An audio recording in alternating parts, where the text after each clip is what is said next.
ಇದೆ ಸರ್. ಈಗ ಯಾರು ಒಳಗಡೆ ಅದು ಹೆಚ್ಚು ಕಮ್ಮಿ 45-50 ವರ್ಷದ ಮೇಲೆ ಆಯ್ತಂತೆ ಸ್ಕೂಲ್ ಕಟ್ಟಿ.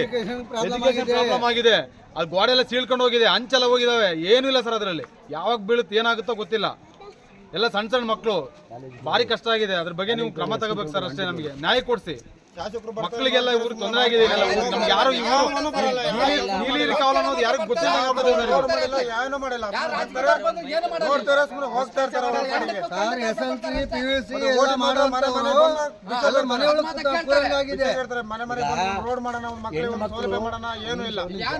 ಹೆಣ್ಣು ಮಕ್ಕಳು ನೆನ್ನೆ ಮೊನ್ನೆಯಿಂದ ಯಾರು ಕಾಲೇಜ್ ಕಡೆ ಗಮನ ಯಾಕವ ನಾನು ಹೋಗಲ್ಲ. ಈ ಹಿಂದೆ ಆಗ್ಲೇ ಟಾರ್ಚರು, ಸಣ್ಣ ಪುಟ್ಟ ಹೆಣ್ಮಕ್ಳಿಗೆ ರೇಗಿಸೋದು, ಟಾರ್ಚರ್ ಕೊಡೋದು ಈಗೆಲ್ಲ ನಡೆದಿದೆ. ಈ ಹೆಣ್ಮಕ್ಳು ಬಂದು ಪೋಷಕರ ಹತ್ರ ಹೇಳ್ಕೊಂಡಿದ್ದಾರೆ. ಪೋಷಕರು ಏನೋ ನೋಡೋಣ ಒಂದು ಅಂಜಿಕೆಯಿಂದ ಯಾಕೆ ಮೊದಲೇ ಇವರು ಅಲೆಮಾರಿಸಿ ಹುಡುಗಾಡಿಸಿದ್ರು ಜನಾಂಗ. ನಮ್ಮದು ಅಲೆಮಾರಿಸಿ ಪಾಪ ಎಲ್ಲೆಲ್ಲಿ ಬೇಕು ಜೀವನ ಯಾವುದೋ ಥರದಲ್ಲಿ ಕಾಲ ಮಾಡ್ಕೊಂಡು ಹೋಗ್ತಕ್ಕಂಥ ಜನಾಂಗ. ಇಲ್ಲಿ ಈ ಜನಾಂಗಕ್ಕೆ ಮೂಲಭೂತ ಸೌಕರ್ಯದಲ್ಲಿ ರಸ್ತೆ ಸೌಕರ್ಯ ಇಲ್ಲ, ಮತ್ತು ಬಸ್ಸಿನ ಸೌಕರ್ಯ ಇಲ್ಲ. 4 ಕಿಲೋಮೀಟ್ರು ಹೆಣ್ಮಕ್ಳು ಪಾಪ ಮೆಜಾರಿಟಿ ಬಂದಿರೋಂಥ ಹೆಣ್ಮಕ್ಳು ಕಾಲೇಜು BA ಮತ್ತೊಂದು ಓದುವಂಥವ್ರು. ಈ ದೃಶ್ಯ ನೋಡಿದಾಗ ಅವ್ರು ಹೋಗೋದು ಉಂಟೆ ಎದುರಿ ಗಡ ನಡ್ಕೊಂಡು ಎದುರಿ ಮನೆ ಕಡೆ ಸಿಕ್ತು ನಿಂತವ್ರೆ.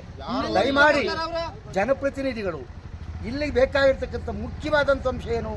ರಸ್ತೆ ಸೌಕರ್ಯ ಆಗಬೇಕು, ಬಸ್ಸಿನ ಸೌಕರ್ಯ ಬೇಕು. ಹೆಣ್ಮಕ್ಳು ನಮಗೆ ಆಗಲೆಲ್ಲ ಬೇಕಾಗಿಲ್ಲ. ಬೆಳಿಗ್ಗೆ ಟೈಮು ಒಂದು ಟೈಮು, ಸಂಜೆ ಮಕ್ಕಳು ಬರುವಾಗ ಒಂದು ಟೈಮು ಬಸ್ಸಿನ ವ್ಯವಸ್ಥೆ ಆದರೆ ಮಕ್ಕಳು ವಿದ್ಯಾವಂತರಾಗಿ ಮುಂದಕ್ಕೆ ಹೋಗ್ತಾರೆ. ಇಲ್ಲ ಅಂದರೆ ಇಲ್ಲಿಗೆ ಕೈ ಬಿಟ್ಟು ಮಕ್ಕಳೆಲ್ಲ ಮನೆ ಕಡೆ ಸೇರ್ತಾರೆ.